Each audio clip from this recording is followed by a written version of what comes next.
Programme के अगले हिस्से में राना सनाउल्लाह साहब से जानने की कोशिश करेंगे खोजा साहब जो फरमा रहे हैं उससे बढ़कर जो उनकी अपनी पार्टी फरमा रही है। मुज़ाकरात नवाज शरीफ साहब चाह रहे हैं पीटीआई के साथ करना, क्या 9 मई के बगैर चाह रहे हैं या 9 मई के साथ चाह रहे हैं कंडीशन लगा के? ये बड़ी अहम गुफ्तगू। और चीफ जस्टिस के मामले में हुकूमत क्या वाकई एक पैकेज लेके आ रही है? इस पर राना सनाउल्लाह साहब से बेस्ट कौन बात करता है, क्योंकि इतला तो ये भी आई थी, र्यूमर थी सच, कि नवाज शरीफ साहब ने टास्क ही राना साहब को दिया पीटीआई से मुज़ाकरात का। वज़ीर-ए-आज़म के सियासी अमूर के मुशीर राना सनाउल्लाह साहब हमारे साथ मौजूद है। राना साहब, ये बात दुरुस्त है कि नवाज शरीफ साहब ने आपकी और प्राइम मिनिस्टर की ड्यूटी लगाई है कि वो पाकिस्तान तहरीक-ए-इंसाफ से मुज़ाकरात करें, ये बात गलत है? देखें, ये पार्टी की पीएमएलएन की बड़ी हाई लेवल की जो है वो मीटिंग थी और जिसमें सीनियर तरीन लोग जो है वो पार्टी के मौजूद थे। प्राइम मिनिस्टर साहब मौजूद थे, चीफ मिनिस्टर साहबा मौजूद थी। तो वहाँ पे मियां नवाज शरीफ साहब ने as party leader, as party president गुफ्तगू की और उस गुफ्तगू में उन्होंने किसी पार्टी का कोई ख़ास तौर पे, ना पीटीआई का ना किसी और जमात का, और उन्होंने कोई ऐसी बात नहीं की कि आप फ़लाँ के साथ बात करें या फ़लाँ के साथ आप बात ना करें। लेकिन उन्होंने अपना ये एक मौक़िफ़, सोच, विज़न कि इस वक्त मुल्क जिस मुआशी और अदरवाइज़ जिस बहरान का शिकार है और जो हालात हैं मुल्क के, कि किस तरह से जो है वो आम आदमी की ज़िंदगी जो है वो अजीरन हुई है, मुश्किल है। आम आदमी जो है वो इस वक्त बहुत बुरी सूरत हाल में है, मुल्क की सूरत हाल जो है वो ठीक नहीं है। तो उसमें उनका ये कहना था कि सभी को, सभी में तमाम सियासी जमातें हैं, तमाम सियासी जमातों को, पॉलिटिशियंस को, और उसके साथ जो है वो जो दीगर अदारे हैं जो मैटर करते हैं, मीडिया है, मीडिया के लोग भी हों, जुडिशरी से हों, इस्टेब्लिशमेंट के लोग हों, सबको। तो उनका ये कहना था कि इनको एक जगह बैठना चाहिए, बैठ के बात करनी चाहिए और मुल्क को जो बुनियादी तौर पे मसाइल दरपेश हैं उनके ऊपर कोई जो है वो उनका हल तलाश करना चाहिए और उसके ऊपर फिर सबको कम अज़ कम अपनी अपनी सियासत हर कोई करे। लेकिन मुल्क के जो मामलात हैं, जिस तरह से मुल्क ये सबको से मुराद क्या है राना साहब आपकी, कि सबको के अंदर तहरीक-ए-इंसाफ, इमरान खान वगैरह ये लोग शामिल हैं नवाज शरीफ साहब की विजन में मुज़ाकरात के लिए, या नहीं शामिल हैं ये? यानी उनका, उन्होंने कोई तहरीक-ए-इंसाफ का नाम ना तो इस तरह से लिया कि ख़ास तौर पे उनसे बात की जाए और ना ही उन्होंने उनको माइनस किया। सबसे मुराद सभी हैं और ये गालिबन उनका वही मौक़िफ़ है जो 21 अक्टूबर की उनकी स्पीच थी, जिस दिन वो तशरीफ़ लाए थे। तो उस दिन भी उन्होंने यही कहा था कि मेरी 40 साला सियासी ज़िंदगी का निचोड़ ये है कि मुल्क इस वक्त जिस बहरान में मुब्तला है, अभी ये इलेक्शन से पहले की बात है, जी। तो जब तक सब सर जोड़ के तो नहीं इसमें बैठेंगे। नहीं, वो आप कहने का मतलब ये है कि जो नवाज शरीफ साहब बात कह रहे हैं कि उन्होंने माइनस नहीं किया तहरीक-ए-इंसाफ को, वो उससे मुख्तलिफ बात कह रहे हैं जो ख्वाजा आसिफ ने की, क्योंकि वो कह रहे हैं मुज़ाकरात तो हो सकते हैं इमरान खान से, लेकिन पहले 9 मई पे माफ़ी मांगे। नवाज शरीफ साहब ने इससे मुख्तलिफ बात की है कि 9 मई पे माफ़ी मांगे या ना मांगे, लेकिन मुज़ाकरात करें जी, मुल्क के हालात बड़े ख़राब है। नहीं, ये दोनों बातें मुख्तलिफ नहीं हैं। ख्वाजा आसिफ साहब मेरे सीनियर हैं, भाई हैं। उनका जो ये रिएक्शन है, या इवन एहसन इकबाल साहब ने जो बात की है, देखें ये उस रवैये का जो है वो यानी रिएक्शन या जवाब है कि जो दूसरी तरफ अपनाया जाता है। अब दूसरी तरफ से रोज़ाना ये बात कही जाती है कि जी मैं तो इनसे बात ही नहीं करूँगा, हम तो इनके साथ जो है वो बाकायदा नाम लेके जी पीएमएलएन के साथ हमने बात नहीं करनी। ये कौन होते हैं, इनकी क्या हैसियत है, हम इनको क्या समझते हैं। यानी इंतहाई एक यानी हद तक अमेज़ लहजे में बानी पीटीआई भी और उनके जो दूसरे या तीसरे दर्जे की क़यादत है, उनका ये रोज़ का मामूल है। तो फिर जब वो इस किस्म की गुफ्तगू करते हैं तो उसके जवाब में फिर बात तो वही बनती है जो ख्वाजा आसिफ साहब ने की है या चौधरी एहसन इकबाल ने की है। लेकिन बहरहाल मुझे इस बात में कोई शक नहीं है कि अगर पीटीआई समेत कोई भी दूसरी जमात जो है वो अगर वो अपने रवैये को सियासी करें, जमहूरी करें और इस किस्म की गुफ्तगू को ख़त्म करके वो कहें कि जी हम मुल्क और कौम के मफाद में जो है वो बैठने को, बात करने को तैयार हैं, तो PMLN जो है वो तो सर आप कहना डायलॉग ये से- चाह रहे हैं कि अगर पीटीआई सिर्फ आपकी सियासी हकीकत तस्लीम कर ले, वो मान ले कि हम नून लीग से मुज़ाकरात करना चाहते हैं, इस्टेब्लिशमेंट से नहीं, तो आप उससे मुज़ाकरात करने को तैयार है और कोई कंडीशन आपकी तरफ से नहीं होगी, 9 मई हुआ या कुछ भी हुआ? जी बिल्कुल, मैं ये कह रहा हूँ और इसके सबूत में मैं आपको ये हवाला दे रहा हूँ कामरान साहब, जनाब कि अभी ये दो हफ्ते हुए हैं on the floor of the house. अब on the floor of the house तो बंदा बात करके उससे पीछे नहीं हट सकता। प्राइम मिनिस्टर ने, PTI या सुन्नी इत्तेहाद जो भी आप कह लें, ये तमाम लोग मौजूद थे और गौहर खान साहब मौजूद थे, उमर अयूब साहब मौजूद थे, असद कैसर साहब मौजूद थे, बाकी भी इनके सीनियर लोग बैठे थे। उनके सामने प्राइम मिनिस्टर ने गैर मशरूत, बग़ैर किसी कंडीशन के, बड़ी वाज़ेह इनको ऑफ़र की कि आएँ, बैठें।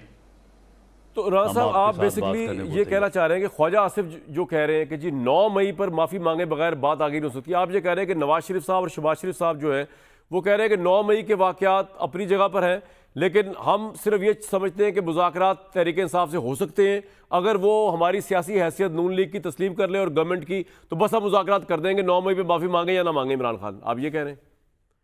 देखिए, वज़ीर आज़म ने जो बात की है वो हमारी यानी पार्टी के सीनियर मोस्ट जो अब अपोजिशन पार्टी में भी रखते हैं और वज़ीर आज़म भी हैं, तो जो उन्होंने गुफ्तगू की है जिसका मैंने हवाला दिया है, मैं उस दिन असम्बली में मौजूद था, तो उन्होंने तो कोई कंडीशन नहीं रखी। उन्होंने तो बड़ा वाज़ेह कहा कि भाई आएँ, तमाम मसाइल को हल करने के लिए, मुल्क को बेहतर करने के लिए, आगे लेके जाने के लिए जो है वो हमें बैठना चाहिए, बात करनी चाहिए। आपके इल्म में होगा कि जब वो अपोजिशन लीडर थे और इमरान खान साहब वज़ीर आज़म थे, तो इनकी मौजूदगी में उस वक्त, हालांकि हमारे ख़िलाफ़ उस वक्त केसेस बन रहे थे, हमें जेलों का रास्ता दिखाया जा रहा था, उनको भी जो है वो एक दफ़ा गिरफ़्तार करके उनकी ज़मानत हुई थी और दोबारा गिरफ़्तारी के जो है वो चांसेस थे। उन्होंने उस वक्त भी कहा था कि चार्टर ऑफ इकॉनमी के लिए हम आपके साथ बैठने को तैयार हैं। लेकिन मामला ये है कि जब एक तरफ से रोज़ाना की बुनियाद के ऊपर जो है वो ये कहा जाए कि जी आपकी कोई हैसियत नहीं है, आप कौन होते हैं, हम तो आपसे बात ही नहीं करना चाहते, तो फिर दूसरी तरफ से फिर किस तरह से जो है वो हर रोज़ ये बात कही जाएगी कि जी हम आपसे बात करने को तैयार हैं, हम आपसे बात करने को तैयार हैं। ये उनके रवैये की वजह है कि हमारी तरफ भी फिर इस बात की रिजेंटमेंट है कि जी ये हम रोज़ाना ये बात कहते हैं, आगे से ये जवाब मिलता है, तो हमें भी फिर जो है वो वैसा ही रवैया जो है वो अपनाना चाहिए। बाकी 9 मई के जो वाक़यात हैं, 9 मई के वाक़यात में जो मुद्दई हैं, जिनके घरों को जलाया गया, जिनकी इंस्टॉलेशंस के ऊपर हमला किया गया, पूरी शोहदा पूरी कौम के हैं, लेकिन वारिस तो वही अदारा है ना जिस अदारे से हैं, उनके जो है वो निशानात पे, उनकी यादगारों पे डंडे और जूते बरसाए गए। तो ये उनका बड़ा दो टोक मौक़िफ़ है। DGISPR ने कहा कि 9 मई के वाक़यात के ऊपर आप सिद्क़ के दिल से माफ़ी मांगें। तो आप ये कह रहे हैं कि इस्टेब्लिशमेंट 9 मई और इमरान खान की माफ़ी को डील कर रही है, लेकिन नवाज शरीफ साहब को जो आप रेफरेंस दे रहे हैं, आप कह रहे हैं हमारी तरफ से हम कोई शर्त नहीं लगा रहे, हम तमाम पार्टीज बशमूल PTI के साथ मुज़ाकरात के लिए तैयार है, ऐसे ही है? जी दुरुस्त है, लेकिन 9 मई की माफ़ी जो है ना वो तो हमारे पास नहीं है ना। नहीं, 9 मई के वाक़यात की माफ़ी हमारे पास नहीं है। इसका मतलब ये है कि आप देखें ना, आप किसी के घर को आग लगा दें और उसके बाद फिर उसे कहें कि ये तो तुमने खुद लगाई है, ये फॉल्स फ्लैग ऑपरेशन है, तो उसके बाद फिर जो प्रोसिक्यूशन आपको फेस करनी पड़ेगी, तो उसका फिर आपको जो है वो खमियाजा तो भुगतना पड़ेगा।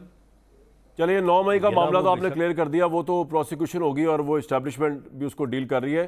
तो अगर इमरान खान से बात करेंगे आप, जैसे आप कह रहे हैं नवाज शरीफ साहब चाहते हैं तमाम पार्टी से बात कीजिए, उसमें आप कह रहे हैं माइनस नहीं है तहरीक इंसाफ, तो इमरान खान से किस एजेंडे में बात होगी? आप उनको क्या पॉलिटिकली देंगे, वो आपसे क्या पॉलिटिकली ले सकते हैं? उनका तो एक ही मुतालबा है, उनकी लीडरशिप को बाहर निकाला जाए। देखें, इस पे मामला ये है कि मुल्क को दरपेश मामलात जो हैं वो उनको बढ़ाने के लिए आगे, और जो चार्टर ऑफ इकॉनमी जिस जिस चीज़ का नाम है उसके ऊपर कंसेंसस के लिए हम उस वक्त भी तैयार थे जब हमें जेलों में भेजा जा रहा था, हम अपोजिशन में थे, लेकिन मुल्क की बेहतरी के लिए, आवाम की बेहतरी, उस वक्त भी हम तैयार थे, हम अब भी तैयार हैं। बाकी मामलात जो हैं, अगर किसी ने कोई जुर्म किया है तो उस जुर्म की माफ़ी तलाफ़ी या प्रोसिक्यूशन जो है वो एक अलग अमल है, उसको इस बात से जो है वो जोड़ना नहीं चाहिए। बाकी उसके ऊपर अगर वो बात करना चाहते हैं, जब हमारे साथ बैठेंगे तो उसके ऊपर भी बात कर लें, क्योंकि प्राइम मिनिस्टर ने जब उन्हें ऑफ़र की है तो चले, ये तो हो गया ना कि ये आप चाहते हैं इमरान खान से मुल्क दुश्मनी वगैरह जो आपके नज़रिए सब छोड़ दें, लेकिन आप बदले में क्या देंगे इमरान खान या तहरीक इंसाफ को मुज़ाकरात में? देखें, हम उनको समझाएंगे कि ये उनका मौक़िफ़ जो है कि बेबुनियाद केस में वो अंदर है, या जिस तरह से वो कहते हैं कि 9 मई जो है ये फॉल्स लेग ऑपरेशन है, और ये खुद ही उन्होंने अपने घरों को आग लगा ली थी, और वो लोग जो वहाँ पे ये सारा कुछ कर रहे थे उनके साथ उनका कोई तल्लक नहीं है। तो हम उनके सामने ये सारी चीज़ें रखेंगे कि ये सारा कुछ जो है ये आपसे हुआ है, आपने किया है, आपने मुल्क को अफरा तफरी और अनारकी के सुपुर्द करने की भरपूर कोशिश की है, और उस वजह से ही मुल्क और मुल्क की इकॉनमी जो है वो इस हालत को पहुंची है। आप अपने रवैये को जमहूरी करें, आप अपने रवैये को डेमोक्रेटिक करें, और आप जो है वो अपनी बात समझाने और दूसरे की समझने के रवैये के ऊपर आएँ। तो उसके बाद देखें, मामलात जो हैं ये मामलात कर रहे हैं तो मुल्क सर के बात ये हुई खिलाफ। कि इसका मतलब आप इमरान खान के बाहर आने के मामले में तो आप कुछ नहीं कर सकते ना, आप कुछ नहीं दे सकते पीटीआई को, उसमें तो आप बेबस हैं। देखें, ये उनकी उनकी डिमांड्स के ऊपर ही जो है वो फैसला हो सकेगा जब वो गुफ्तगू के लिए बैठेंगे कि वो क्या ठीक डिमांड है, करते हैं। ठीक है। अच्छा वो राणा साहब, अपने केसेस से मुतल्लक बात करते हैं, वो इलेक्शन से मुतल्लक बात करते हैं।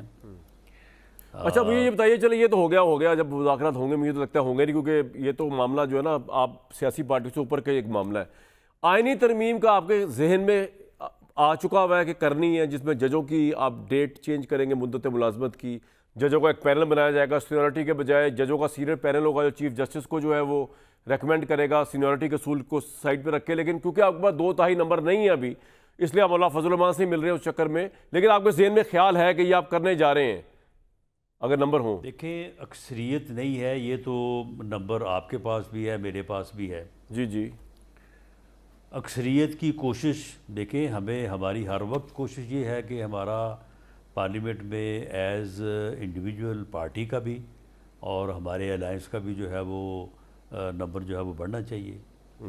बाकी रही बात कि आइन में कोई अमेंडमेंट या ख़ास तौर पे जो ये बात हो रही है जजेस की एज के हवाले से, देखें, कुछ चीज़ें जो होती हैं वो इन डिस्कशन होती हैं और वो काफ़ी अरसे से होती हैं। अच्छा, तो कोई ये ज़रूरी नहीं होता कि आप ये कहें कि जी ये चीज़ अगर हो जाएगी या नहीं होगी। तो इसमें जो ये बात है कि एज जो है वो बढ़नी चाहिए, ये बात को पिछले तकरीबन 2 साल से अंडर डिस्कशन है। जब इमरान खान साहब की हुकूमत थी उस वक्त भी ये बात डिस्कस होती थी और एक बड़ी मजबूत राय ठीक है। थी। राणा साहब का पॉइंट आ गया। ये बताएं कि अक्टूबर में, टू बी वेरी क्लियर, आप हुकूमत जो है वो ये देख रही है कि चीफ जस्टिस काजी फाइज साहब चले जाएंगे और चीफ जस्टिस मंसूर अली शाह एक नए चीफ जस्टिस के तौर पे आएंगे, या आपको कोई भाम है कि ऐसा नहीं होगा? जी, ये आइन की पोजीशन है, हुकूमत ने इसमें क्या देखना है। आइन में जो दर्ज है, जो इस वक्त आइन अपना जो है वो मौजूद है, उसके मुताबिक जो रिटायरमेंट है काजी फैज़ ईसा साहब की वो अक्टूबर में है और नेक्स्ट सीनियर जज जो है सर वो। जस्टिस मंसूर अली शाह साहब के बारे में आपको कोई खदशात है? कोई पीटीआई बार बार ये कह रही है कि कोई इलेक्शन की वो जमा कराएंगे पिटीशन और पता नहीं क्या हो जाएगा जब चीफ जस्टिस बन जाएंगे, हालांकि वो तो बड़े क्रेडिबल जज है जस्टिस मंसूर जो है। देखें, वो जो बात पीछे हुई थी गालबन शायद ख्वाजा साहब ने की थी वो बात तो दुरुस्त है कि पीटीआई वाले अपनी महफिलों में जो है ना वो इस किस्म की गुफ्तगू करते रहते हैं कि जी वो ऐसे हो जाएगा वैसे हो जाएगा। और इन्होंने जब धरने दिए थे तो उस वक्त भी इन्होंने ये बात की थी जो उस वक्त जावेद हाशमी साहब ने की थी कि ये कह रहे हैं कि अगला चीफ जस्टिस जो है वो हमारे साथ उसकी बात हुई है, तो अदलिया के ज़रिए से मियां नवाज शरीफ को जो है वो निकाला जाएगा।